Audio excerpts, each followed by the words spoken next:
الحمد لله رب العالمين والعاقبة للمتقين والصلاة والسلام على سيد الأنبياء والمرسلين وعلى آلہ وأصحابہ وأزواجہ وذریاتہ اجمعین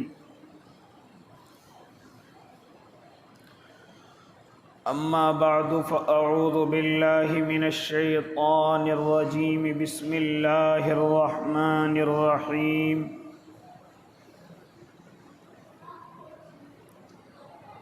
يا أيها الذين آمنوا لا تقدموا بين يدي الله ورسوله واتقوا الله صدق الله العظيم وصدق رسوله النبي الكريم ونحن على ذلك من الشاهدين والشاكرين والحمد لله رب العالمين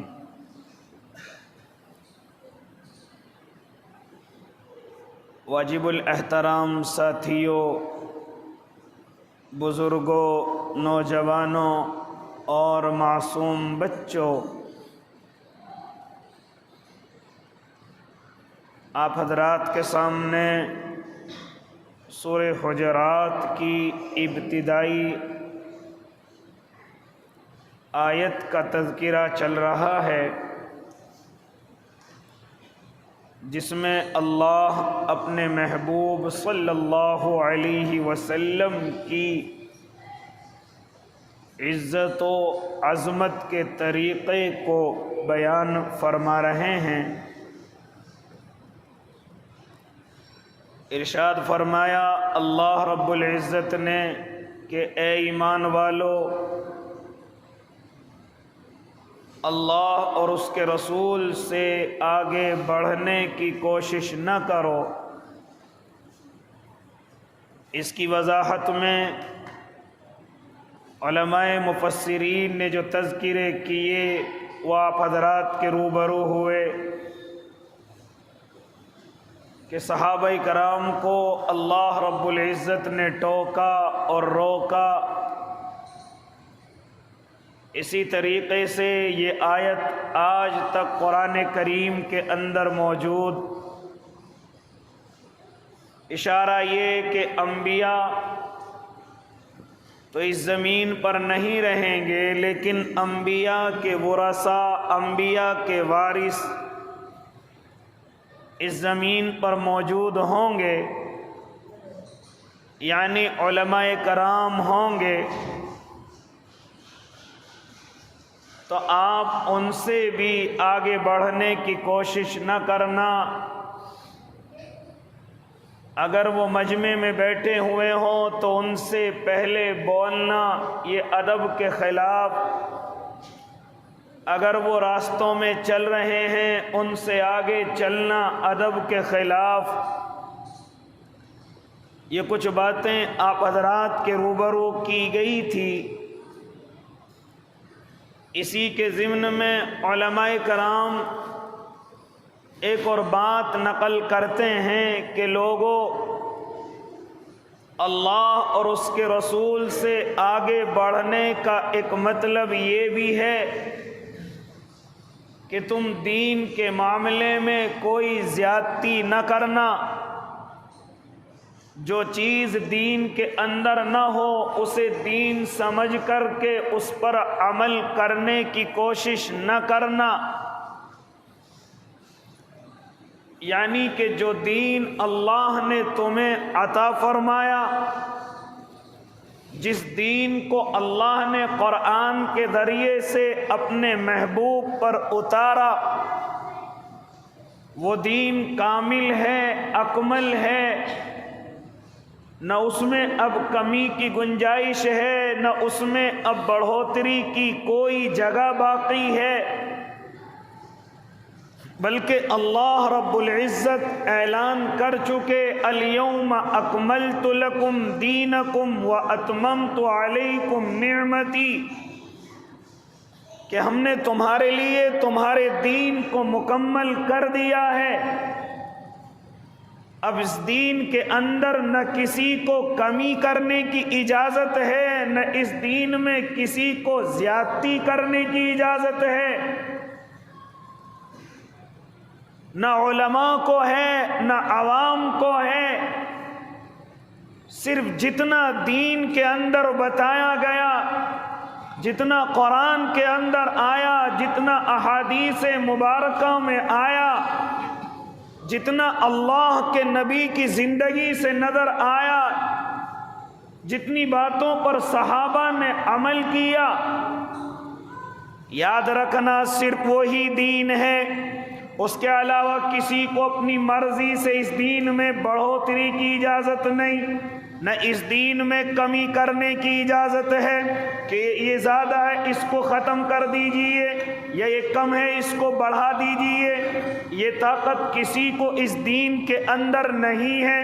اس لیے اللہ کے نیک بندو، آج میں اور آپ دین کے معاملے میں اپنے اللہ سے آگے بڑھ جاتے ہیں، شریعت سے آگے نکل جاتے ہیں، اور بڑی ساری باتیں ایسی ہیں جن کو ہم نے دین سمجھ لیا، حالانکہ وہ دین میں نظر نہیں آتی، نہ وہ قرآن کے اندر نظر آتی، نہ وہ احادیث مبارکہ میں نظر آتی، نہ وہ صحابہ کی زندگی میں نظر آتی، لیکن ہم نے پھر بھی ان کو دین سمجھ رکھا ہے اور دین سمجھ کر کے عمل کرتے ہیں۔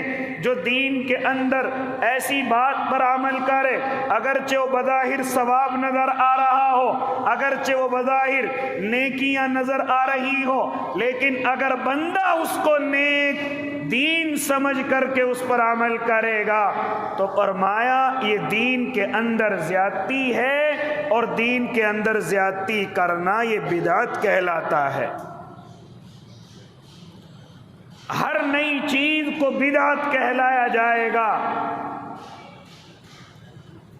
اصل بدعت کہتے کسے ہیں؟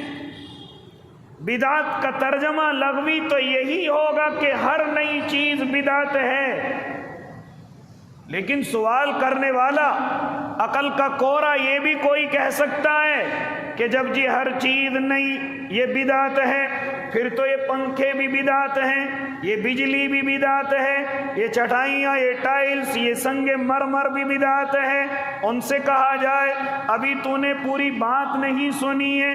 بدعت کہا جاتا ہے اس دین کی بات کو یا اس بات پر عمل کرنے کو جو دین کے اندر نہیں ہے، لیکن تو دین سمجھ کر کے عمل کرتا ہے، جو قرآن میں نہیں ہے لیکن تو دین سمجھ کر کے عمل کرتا ہے، جو حدیث اور نبی کی زندگی اور صحابہ کی زندگی سے نہیں ملتی تو اس کو دین سمجھ کر کے کرتا ہے، یہ بدعت ہے۔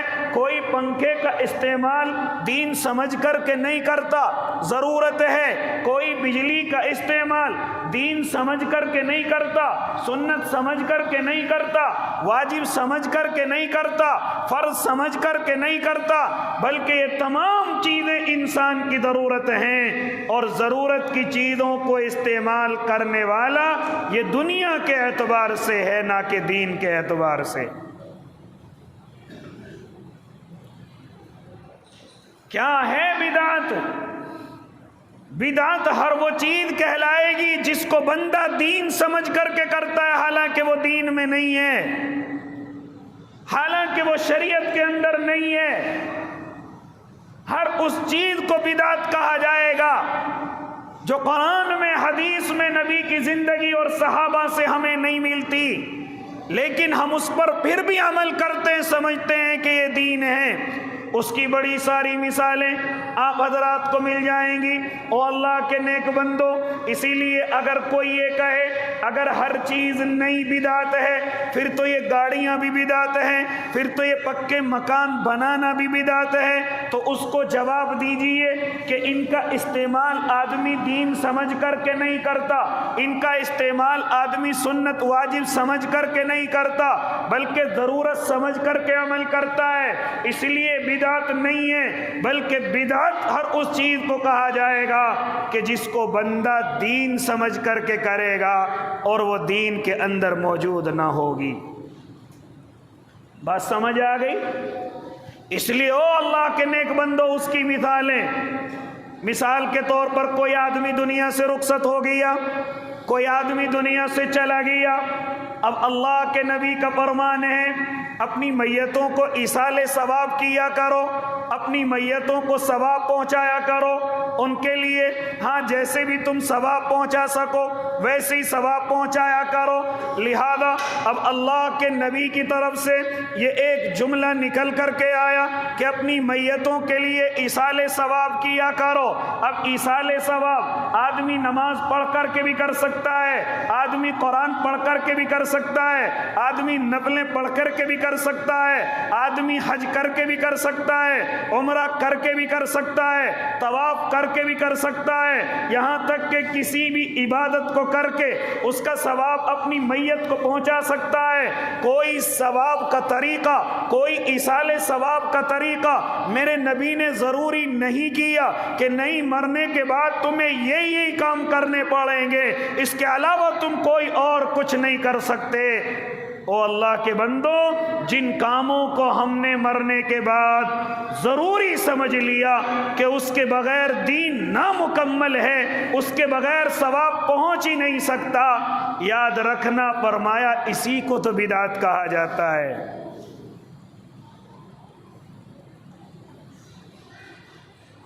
اس لیے دنیا سے رخصت ہونے کے بعد جو حضرات تیسرے دن لوگوں کو اکٹھا کرتے ہیں اور کہتے ہیں سب مل کر کے قرآن کریم پڑھو، قرآن خوانی کی جائے گی، اس میں کھانے چلائے جائیں گے، اس میں قورمے بریانی کا انتظام کیا جائے گا، محلے والے رشتہ داروں کو بلایا جائے گا، 10-5 مدرسے کے طالب علموں کو بھی بلا لیا جائے گا۔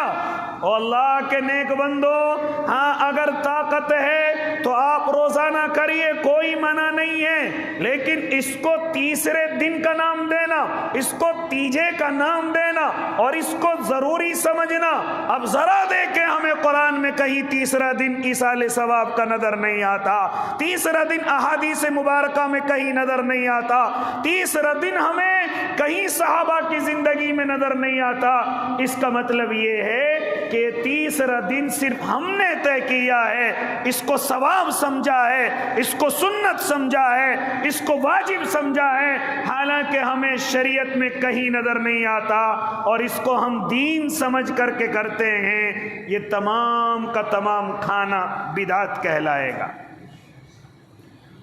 یہ تمام کا تمام پروگرام بدعت کہلائے گا۔ حالانکہ کہنے والا کہے گا قرآن پڑھا جا رہا ہے، ثواب مل رہا ہے، اس میں کیا غلطی ہے؟ اور اللہ کے بندے، غلطی یہ ہے کہ تو شریعت سے ہٹ کر کے اپنے اوپر ضروری سمجھ رہا ہے، تو اس کو دین سمجھ رہا ہے، حالانکہ دین کے اندر موجود نہیں۔ تو روزانہ قرآن پر کوئی منع نہیں کرتا، تو روزانہ غریبوں کمزوروں کو کھلا، کوئی منع نہیں کرتا، لیکن ایک چیز کو اپنے اوپر متعین کر لینا کہ نہیں تیسرے دن ہی کھلانا ضروری ہے، تیسرے دن ہی قرآن خوانی ضروری ہے، تیسرے دن ہی مدرسے کے بچوں کو بلانا ضروری ہے۔ اگر ہم نے ایسا نہ کیا تو رشتہ دار لعنت کریں گے، رشتہ دار ہماری میت کو کوسیں گے اور کہیں گے کسی نے کیا خوب کہا ہے کہ نہ فاتحہ نہ درود اور مر گیا مردود، اس طریقے کے الفاظ کہیں گے۔ اس لیے ہم ان چیزوں سے بچنے کے لیے یہ دعوتیں کرتے ہیں تاکہ لوگ ہمیں یہ نہ کہیں کہ یہ اپنے باپ کو یا اپنی والدہ کو یا اپنے بھائی کو ایصال ثواب نہیں پہنچا رہے ہیں۔ بعض لوگوں کو دیکھا گیا کہ قرضہ لے کر کے کرتے ہیں، بعض لوگوں کو دیکھا گیا ابھی سر پر قرضہ ہے، باپ دنیا سے رخصت ہوا ہے، قرضہ چھوڑ کر کے گیا ہے، قرضے کی فکر نہیں، قورمے کی فکر ہے، قرضے کی فکر نہیں، دعوت کی فکر ہے، قرضے کی فکر نہیں، مہمانوں کی فکر ہے۔ اور اللہ کے بندے، اگر تو اتنا ہی اپنے باپ سے اپنی میت سے محبت کرتا ہے تو سب سے پہلے اس کے حصے میں سے قرضہ ادا کر۔ سب سے پہلے جن لوگوں کا ان کے اوپر قرضہ تھا وہ دنیا سے رخصت ہو گئے، تیری ذمہ داری یہ ہے کہ یہ کھانے کی دیگیں نہ چلا کر، سب سے پہلی ذمہ داری یہ ہے کہ اپنے باپ کے سر پر جو قرضہ ہے اس کو پہلے ادا کر دے۔ اس قرضہ ادا کرنے کی ہی برکت سے اللہ تیرے باپ کو جہنم کے عذاب سے بچا لے گا، ورنہ قرضے میں باپ ڈوبا ہوا یہ تیری دیگیں اسے جنت میں نہیں بھجوا سکتی، یہ تیرے غریبوں میں تقسیم کرنا جنت میں نہیں بھجوا سکتا۔ کیا فرمایا تھا میرے اور آپ کے آقا محمد عربی صلی اللہ علیہ وسلم نے؟ یغفر للشہید کل ذنب الا الدین۔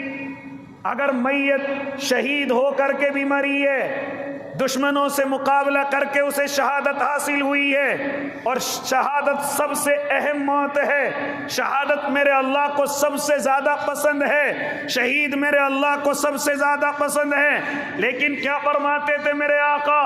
اللہ شہید کے تمام گناہوں کو بخش دے گا لیکن قرضہ شہید کا بھی نہیں بخشا جائے گا۔ اگر وہ قرضے میں ڈوبا ہوا تھا، چاہے وہ شہادت کی موت ہی کیوں نہ دنیا سے گیا ہو، لیکن قرضہ اس شہید کا بھی اللہ معاف نہیں کرے گا۔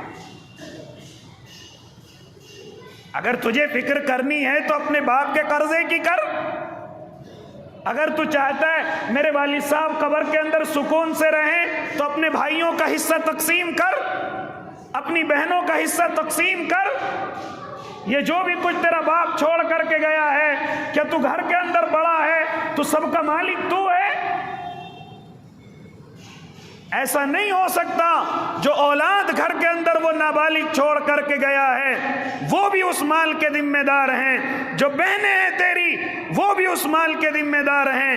لیکن آج ایک خطرناک کام یہ ہونے لگا ہے، جیسے ہی باپ کا انتقال ہوا بڑا بھائی دیگے لٹا رہا ہے، کھانے چلا رہا ہے، لوگ تعریف کر کے جا رہے ہیں۔ او اللہ کے بندے، کس منہ سے تعریف کر رہے ہو؟ یہ اپنی بہنوں کا حق تمہیں کھلا رہا ہے، یہ چھوٹے بھائیوں کا حق تمہیں کھلا رہا ہے، یہ قرض داروں کا حق تمہیں کھلا رہا ہے۔ کہاں سے تمہارے لقمے جائز ہو گئے؟ کہاں سے تم کسی کا حق کھا سکتے ہو بغیر کسی کی اجازت کے؟ بغیر کسی کی اجازت کے تم کیسے لقمے توڑ سکتے ہو؟ جتنا باپ ابھی چھوڑ کر کے گیا ہے ابھی حصے بھی تقسیم نہیں ہوئے، اور بڑے بھائی نے، چھوٹے بھائی نے دعوتیں اڑانی شروع کر دی ہیں۔ کیا آپ نے اس بزرگ کو نہیں معلوم کہ جو اپنے کسی حالت نزاع کے اندر اپنے دوست کو دیکھنے کے لیے گئے تھے، ان کے برابر میں چراغ جل رہا تھا، دنیا سے رخصت ہو گئے، روح نکل گئی، بزرگ نے فوراً چراغ کو بند کر دیا، روشنی کو بند کر دیا۔ معلوم کرنے والے نے معلوم کیا، حضرت ایسا کیوں کیا؟ یہ چراغ کیوں بجھا دیا؟ فرماتے ذرا جواب سنو، ذرا جواب سنو۔ خالی باتیں بنانے سے کوئی متقی نہیں بنتا، خالی کپڑے سفید پہن لینے سے کوئی متقی نہیں بنتا۔ کیا فرماتے ہیں وہ اللہ کے ولی؟ فرماتے ہیں کہ جب تک یہ میت نہیں تھا، جب تک یہ زندہ تھا، یہ تیل کا مالک تھا، چراغ میں اس کی ملکیت کا تیل جل رہا تھا، لیکن یہ جیسے ہی دنیا سے رخصت ہو گیا یہ مال سب اس کی اولاد کا ہو گیا، اور ابھی اس کی اولاد نے نہ حصے تقسیم کیے ہیں اور نہ اس کی اولاد نے مجھے اس چراغ کی روشنی میں بیٹھنے کی اجازت دی ہے۔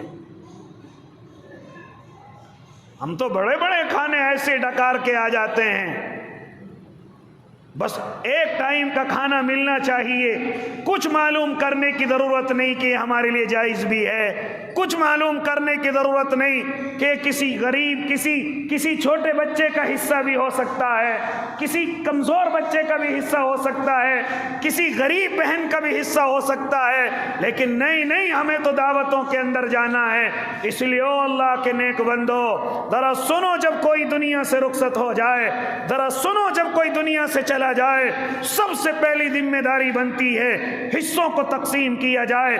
پہلے چوتھائی حصے میں سے باپ کا قرضہ دیا جائے، باپ پہ اگر کسی کا دینداری ہے تو پہلے قرضہ ادا کیا جائے، باپ کی کوئی وصیت ہے اس وصیت پر عمل کیا جائے، باپ نے کہا تھا اتنا پیسہ مسجد میں یا اتنا پیسہ مدرسے میں یا اتنا پیسہ کسی کمزور کو یا اتنا پیسہ کسی بیوہ یتیم کو، اگر اس نے کوئی وصیت کی ہے اور اس کے چوتھائی مال سے وصیت پوری ہو سکتی ہے تو پہلے اس کی وصیت کو پورا کیا جائے، اس کے قرضے کو ادا کیا جائے، پھر سارے بھائیوں کے حصے تقسیم کیے جائیں، ان میں بہنوں کے بھی حصے نکالے جائیں۔ جب یہ سب تقسیم ہو جائے اب بڑا بھائی چاہے جتنا خرچ کرے، چھوٹا بھائی چاہے جتنا خرچ کرے، کیونکہ بھائیوں بہنوں اور ماں کا حصہ نکل چکا ہے، اب جیسے چاہے جو بھائی چاہے خرچ کر سکتا ہے، لیکن یہ تمیز ہمیں نہیں آتی۔ اجی کیسے تقسیم کر سکتے ہیں؟ ابھی تو دفنایا بھی نہیں ہے، کیسے تقسیم کر سکتے ہیں؟ ابھی تو قبر کی مٹی بھی سوکھی نہیں ہے۔ تو نہیں، اگر ابھی تقسیم کر رہے ہو تو ابھی اس مال سے کسی ایک کو خرچ کرنے کی اجازت نہیں ہے، رکھے رکھیے گا، ہونے دیجئے گا میت کو سکون، سوکھنے دیجئے گا قبر کی مٹی، لیکن اس سے پہلے کسی گھر کے انسان کو اس میں سے خرچ کرنے کی اجازت نہیں ہے، کیونکہ وہ مال اکیلے کا نہیں ہے، وہ جتنا مال باپ چھوڑ کر کے گیا ہے کسی اکیلے کا نہیں ہے، سارے بھائیوں کا ہے، ساری بہنوں کا ہے اور ماں کا ہے۔ انتظار کریے، جب بھی آپ تقسیم کریں گے اس کے بعد خرچ کرنے کا ارادہ کریے۔ خیر، میری بات دوسری طرف چلی جائے گی، لیکن میں اور آپ اسی طریقے سے کھانے کے لیے چل دیتے ہیں، معلوم نہیں کرتے کس طرح کا کھانا ہے، معلوم نہیں کرتے یہ قورمہ بریانی جو دیکھنے میں بڑی اچھی لگ رہی ہے، لیکن ذرا اس کے اندر کی حقیقت بھی تو معلوم کر لیں، یہ کہاں سے آئی ہے، کس نے بنوائی ہے، اس کے بنانے کی وجہ کیا ہے، اس کے باپ کا انتقال ہو گیا تھا، یہ تیجا کر کے اپنی ناک اونچی کر رہا ہے، یہ دسواں کر کے اپنی بڑائی کرانے کی کوشش کر رہا ہے، یہ مدرسے کے بچوں کو بلا کر محلے پر اپنا رعب بٹھانا چاہتا ہے، ہاں یہ الگ چیز ہو گئی۔ اسی طریقے سے بعض وہ ہیں جو قرضہ لے کر کے ان کو کرنا ہے، اپنے آپ قرضے میں پہلے سے ڈوبے ہوئے ہیں، لیکن نہیں، اگر یہ دعوت نہ کی تو لوگ مجھے تانا دیں گے، رشتہ دار مجھے تانا دیں گے، جب ان کا مرا تھا تو انہوں نے قورمہ دیا تھا، اب میرا مرا ہے تو کم از کم مجھے بریانی دینی پڑے گی۔ یہ حال میرے اور آپ کے ہو چکے ہیں، اور میں اور آپ ان چیزوں کو ثواب سمجھ رہے ہیں، میں اور آپ ان چیزوں کو ثواب سمجھ رہے ہیں۔ اس لیے فرمایا اللہ کے نیک بندے، اگر کوئی تیرے یہاں سے دنیا سے رخصت ہو جائے، کوئی ایک طریقہ قرآن سے یا حدیث سے ثابت نہیں ہے کہ وہی طریقہ اختیار کرنا ہے، نہیں ہے تیرے پاس خرچ کرنے کی طاقت تو نماز پڑھ کر کے ثواب پہنچا سکتا ہے، نفلیں پڑھ کر کے ثواب پہنچا سکتا ہے، قرآن کی تلاوت خود کر کے ثواب پہنچا سکتا ہے، نہیں ہے تیرے اندر طاقت تو دعائیں کر کر کے آنسو بہا کر کے اپنے باپ کی مغفرت کرا سکتا ہے۔ یہ ضروری نہیں ہے کہ کھانے بنیں گے، یہ ضروری نہیں ہے کہ تیجے اور 10ویں اور 21ویں اور 40ویں ہوں گے، اس لیے او اللہ کے نیک بندو ہوش کے ناخون لو، ہوش کے ناخون لو، بلکہ حکم تو یہ ہے کہ جس گھر کے اندر میت ہو جائے کم از کم محلے والے، رشتہ دار، پڑوسی 3 دن تک ان کے گھر کا چولہا نہ چلنے دیں، اپنی طرف سے ان کے لیے کھانا بھجوائیں، اپنی طرف سے ان کو ہمدردی دکھائیں، اپنی طرف سے ان کے آنسوؤں کو پوچھیں، اپنی طرف سے ان کا خیال کریں، لیکن نہیں، ایک ٹائم میں ہم پر مصیبت پڑ جاتی ہے، ایک ٹائم میں ہم پر مصیبتیں آ جاتی ہیں، اور دوسرے ٹائم سمجھتے ہیں کہ جس کے یہاں میت ہوئی ہے اس کو پروگرام کرنا چاہیے۔ کیا نہیں ہو رہا اللہ کے بندو ایسا؟ کیوں ہم بدعتوں میں اتنے خوش ہیں؟ کیوں ہم دین کی زیادتیوں پر عمل کرنے میں اتنے خوش ہیں؟ کیوں ہم اللہ کو ناراض کرنے میں اتنے خوش رہتے ہیں؟ اس لیے یاد رکھو ایصال ثواب کا کوئی خاص طریقہ نہیں، ایصال ثواب کا کوئی خاص طریقہ شریعت نے بیان نہیں کیا۔ آپ کو اللہ نے جو طاقت دی ہے آپ اسی طاقت پر عمل کیجئے، آپ اسی طاقت پر رہیے۔ آپ کو پیسوں کی طاقت دی ہے، بنوائیے کھانے، دن متعین نہ کیجئے۔ آپ اپنے والد کی طرف سے کھانے کھلائیے، لیکن کوئی دن طے نہ کیجئے کہ اس دن میں ہوگا، یہ دن ضروری ہے، اس دن میں روح واپس آتی ہے، یہ جمعرات کا دن ہے، یہ شب برات کا دن ہے، یہ 10واں دن ہے۔ کوئی دن طے نہ کیجئے، کسی بھی دن غریبوں کو کھلوائیے، کسی بھی دن کمزوروں کو کھلوائیے۔ اگر اللہ نے آپ کو دیا ہے غریبوں کو کپڑے پہنائیے، اگر اللہ نے آپ کو دیا ہے بیواؤں کے گھر اپنے والد کے نام کا راشن بھجوائیے، اگر اللہ نے آپ کو دیا ہے تو ایسا صدقہ جاریہ کر دیجئے، یا تو نل وغیرہ مسجد مدرسہ کوئی ایسی چیز اپنے والد کے نام سے بنوا دیجئے کہ آپ کو اگر خیال بھی نہ ہو تب بھی آپ کے والد کو ثواب پہنچتا رہے۔ کوئی خاص طریقہ شریعت کے اندر متعین نہیں ہے۔ اسی طریقے سے ایک بڑی لعنت میرے اور آپ کے درمیان میں یہ چل پڑی ہے، حضرت عدت کب پوری ہوگی، کون سی تاریخ کو ہوگی؟ فلاں سے پوچھا 4 کو ہوگی، فلاں سے پوچھا 10 کو ہوگی۔ آخر اس عدت کو پوچھنے کا اتنا باریک مسئلہ کیوں ہے؟ کیوں اتنا 4 اور 5 میں کنفیوز ہو رہے ہو؟ 4 کی جگہ 5 میں اٹھ جائیں گی، کوئی مسئلہ نہیں۔ لیکن معلوم ہوا بھائی صاحب کو عدت کے دن بھی پروگرام کرنا ہے، اسی لیے تاریخ معلوم کر رہا ہے۔ ماموں کے فون آ رہے ہیں کب عدت پوری ہوگی، رشتہ داروں کے فون آ رہے ہیں کب عدت پوری ہوگی۔ ہم گہنے لے کر کے آئیں گے، ہم کپڑے لے کر کے آئیں گے، ہم فلا چیز فلا دن میں لے کر کے آئیں گے۔ اس لیے جیسے ہی عورت عدت سے اٹھ رہی ہے ایسا لگتا ہے کہ یہاں کسی کا انتقال نہیں، ایسا لگ رہا ہے جیسے یہاں کوئی شادی ولیمے کا پروگرام ہونے والا ہے، کوئی عقیقے کا پروگرام ہونے والا ہے۔ بہنوں کے لیے کپڑے لائے جا رہے ہیں۔ پوری زندگی تو بہن یاد نہ رہی، پوری زندگی تو بہن کبھی نظر نہیں آئی، لیکن آج جیسے عدت پوری ہو رہی ہے آج بھائیوں کو بہن یاد آ رہی ہے۔ اور اللہ کے بندے اس کو دین سمجھتا ہے، اس کو شریعت سمجھتا ہے۔ یاد رکھنا کوئی تعلق دور سے دور تک تیرے ان اعمالوں کا شریعت سے نہیں ہے، نہ عدت کے اٹھنے کی خوشی کا کوئی تعلق ہے، نہ ان میں کھانے بنانے کا کوئی تعلق شریعت سے ہے، اور اسی طریقے سے نہ تیرے کپڑوں پر کوئی ثواب ہے، نہ تیرے گہنوں پر اللہ تجھے کوئی ثواب عطا کرے گا۔ اس لیے او اللہ کے نیک بندو، میں اور آپ شریعت پر صرف اتنا ہی عمل کریں جتنا شریعت نے ہمیں کہا ہے۔ اپنی مرضی سے اگر میں اور آپ کسی بھی عمل کو کریں گے، شریعت سمجھ کر کے کریں گے، دین سمجھ کر کے کریں گے، تو فرماتے میرے اور آپ کے آقا کل محدثۃ بدعہ وکل بدعۃ ضلالہ، ہر نئی چیز دین کے اندر بدعت ہے، اور ہر بدعت گمراہی ہے، اور ہر گمراہی انسان کو جہنم کے اندر لے کر کے جانے والی ہے۔ لیکن پتہ نہیں کیا ہو گیا امت محمدیہ کو، زیادہ مزہ بدعتوں کے اندر آ رہا ہے، وہ کام نہیں کر رہے جس کو شریعت نے مجھے اور آپ کو کرنے کے لیے کہا ہے، نہیں کر رہے وہ عمل جن پر اللہ نے ثواب رکھا ہے، جن پر اللہ کے نبی راضی ہوتے ہیں۔ ان عملوں کو کرنے میں مجھے اور آپ کو دقت اور دشواری ہوتی ہے، اپنی مرضی سے عمل کیے جا رہے ہیں۔ اس لیے یاد رکھو، میں نے ایک مثال دی ہے کہ جیسے کسی کا انتقال ہوا، یہ جو قرآن خوانیوں کا فیشن ہے اس کو ختم کر دیا جائے، اور سب کو کہہ رہا ہوں، کسی ایک برادری کو نہیں کہہ رہا ہوں۔ اسی لیے اللہ کے نیک بندے، ہم سب مسلمان ہیں، اور سب کا قرآن اصول ہے، سب کا حدیث قانون ہے، لہذا اپنی مرضی سے نہیں کہ ہمارے بڑوں نے ایسا کیا، ہماری فلاں فلاں بڑے ایسا کرتے تھے ہم بھی ایسا کریں گے۔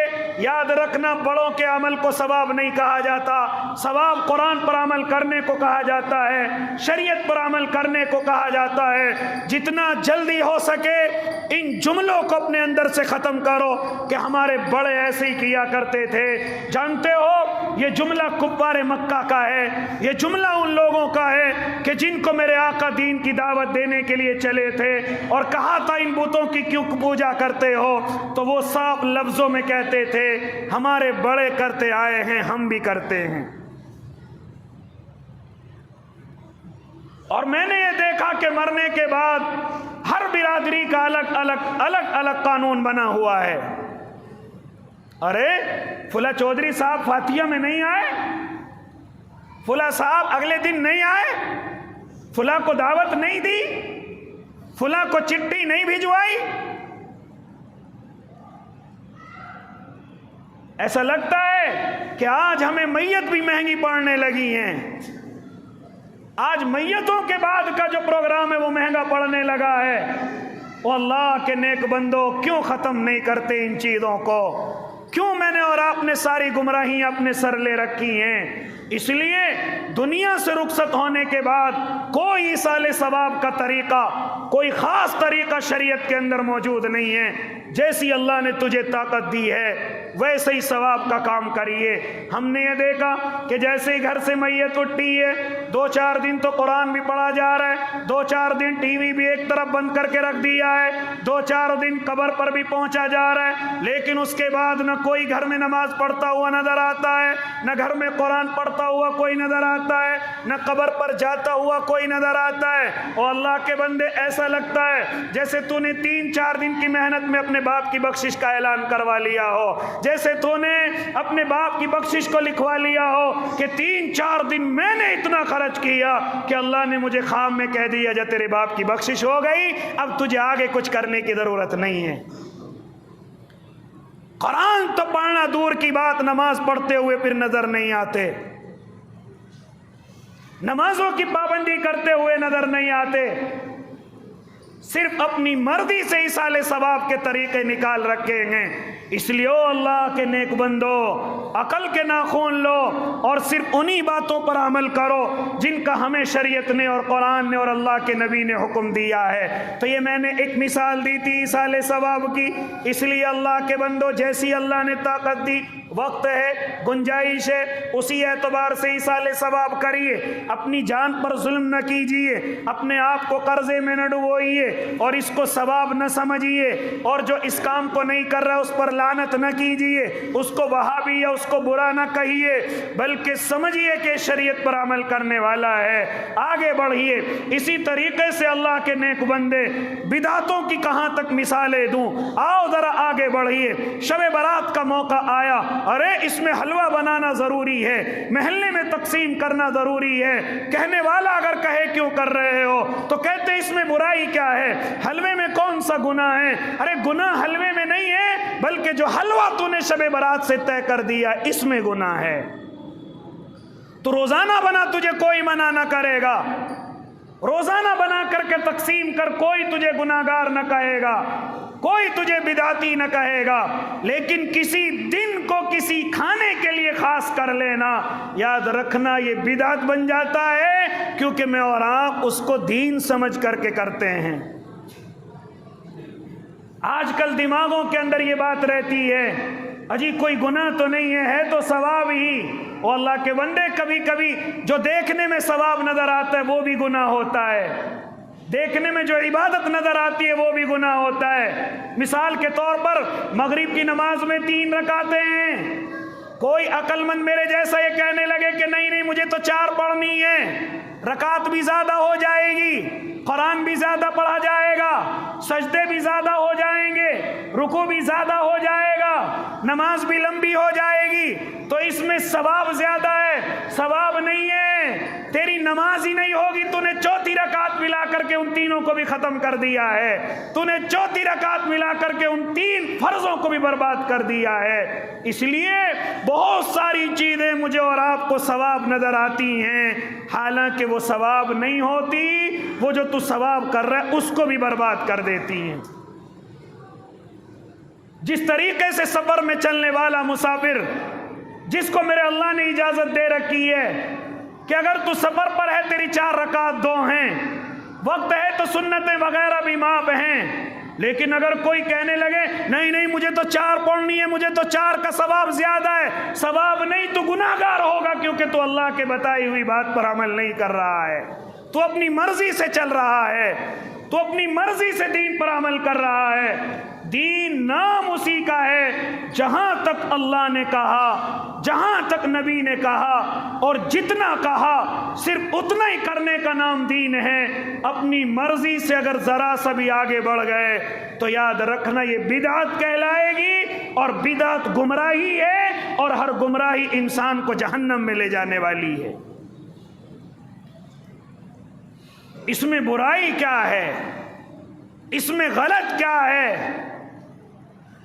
وہ اللہ کے نیک بندو، جو چیزیں میرے اللہ نے حلال کر دی ہیں وہ قیامت تک حلال رہیں گی، جو چیزیں حرام کر دی ہیں وہ قیامت تک حرام رہیں گی، یہاں تک کہ کوئی نبی بھی اپنی مرضی سے کسی حلال کو حرام نہیں کر سکتا، کسی حرام کو اپنی طرف حلال نہیں کر سکتا اگر اللہ کا حکم نہ ہو جائے۔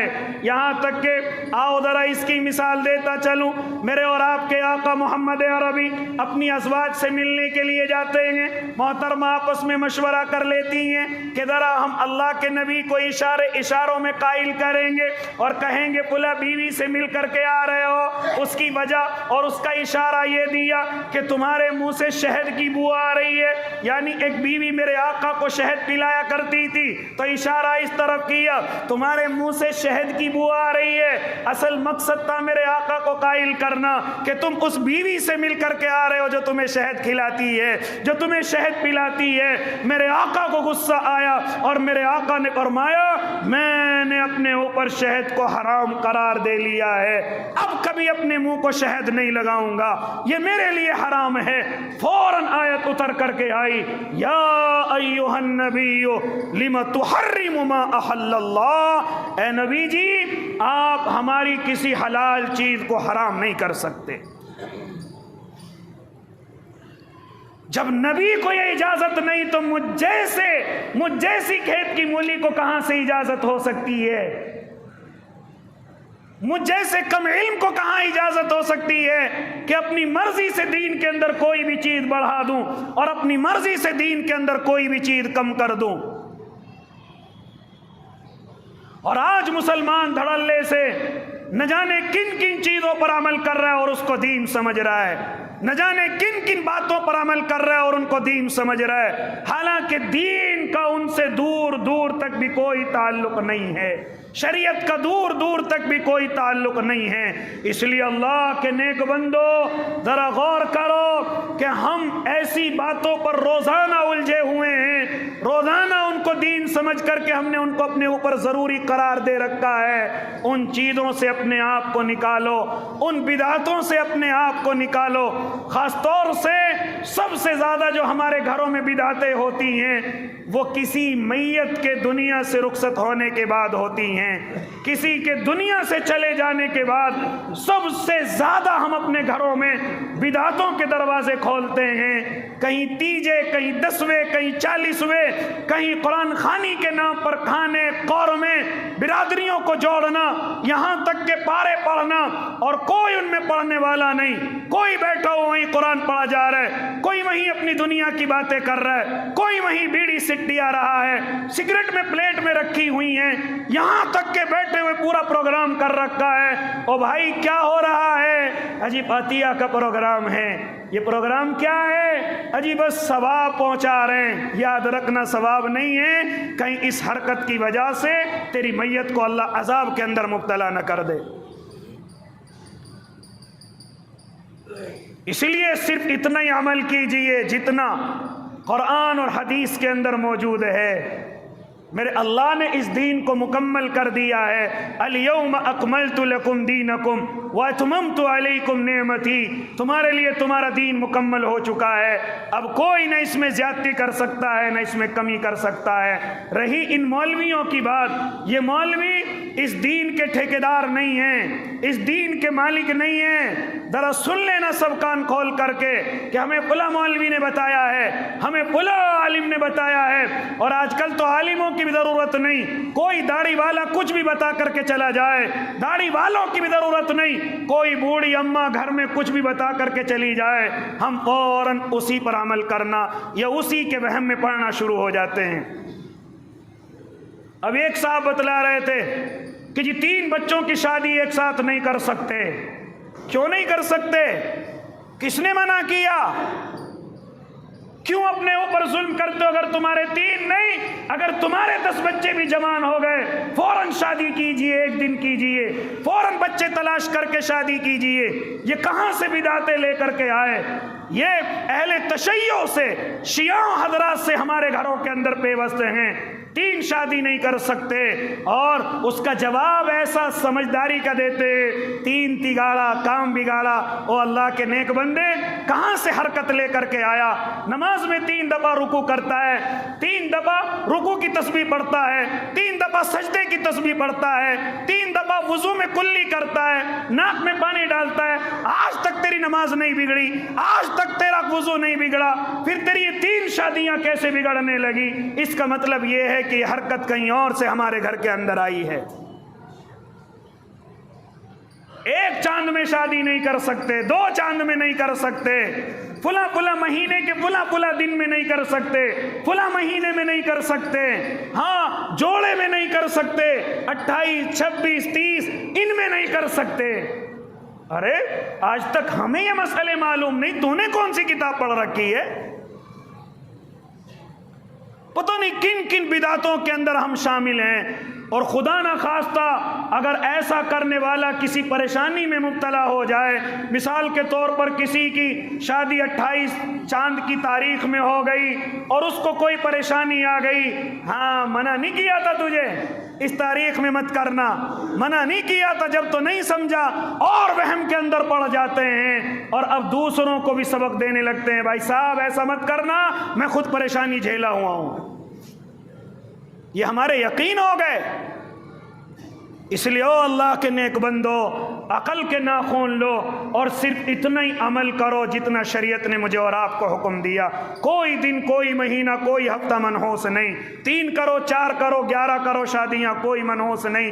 اسی طریقے سے اللہ کے نیک بندے، ایصال ثواب کا کوئی خاص طریقہ نہیں، جیسی اللہ نے تجھے طاقت دی ہے ثواب کر سکتا ہے، پہنچا سکتا ہے، نہیں طاقت ہے دعا کر کے بھی ثواب کر سکتا ہے، نفلیں پڑھ کر کے بھی ثواب پہنچا سکتا ہے، اللہ نے پیسہ بہت دے دیا، حج کر کے بھی ثواب پہنچا سکتا ہے، عمرے کر کے بھی ثواب پہنچا سکتا ہے، کسی غریب کا مکان بنا کر کے بھی ثواب پہنچا سکتا ہے۔ یہ کیا صرف سارا ثواب کھانوں میں، سارا ثواب دیگوں اور بریانیوں میں؟ اور اللہ کے نیک بندو، ان سے باہر نکلو اور اپنی طاقت کے اعتبار سے ان بدعتوں سے اپنے آپ کو بچاؤ۔ اللہ مجھے بھی اور آپ کو بھی اس آیت پر عمل کرنے کی، یا ایھا الذین آمنوا لا تقدموا بین یدی اللہ ورسولہ، اے ایمان والو اللہ اور اس کے رسول سے آگے نہ بڑھو، اللہ اور اس کے رسول سے آگے نہ بڑھو۔ یہ دین میں ہم جتنی زیادتیاں کرتے ہیں، یہ اللہ اور اس کے رسول سے آگے بڑھنا ہے۔ جتنی بدعتوں پر عمل کرتے ہیں، گویا کہ کہتے ہیں کہ اللہ کے نبی کو نعوذ باللہ معلوم نہیں تھا، ثواب کے کام تو ہم جانتے ہیں کون کون سے ہیں اور ہم ان پر عمل بھی کر رہے ہیں۔ اور اللہ کے بندے، اسی لیے بدعت گمراہی ہے، اسی لیے گمراہی جہنم میں لے جانے والی ہے، کیونکہ تو نے ان حرکتوں پر عمل کر کے اپنے آپ کو اللہ اور اس کے رسول سے آگے کر لیا ہے۔ اللہ مجھے بھی اور آپ کو بھی عمل کی توفیق دے۔ جنہوں نے سنت نہیں پڑھی وہ سنت ہی پڑھ لیں۔ وآخر دعواہم ان الحمد للہ۔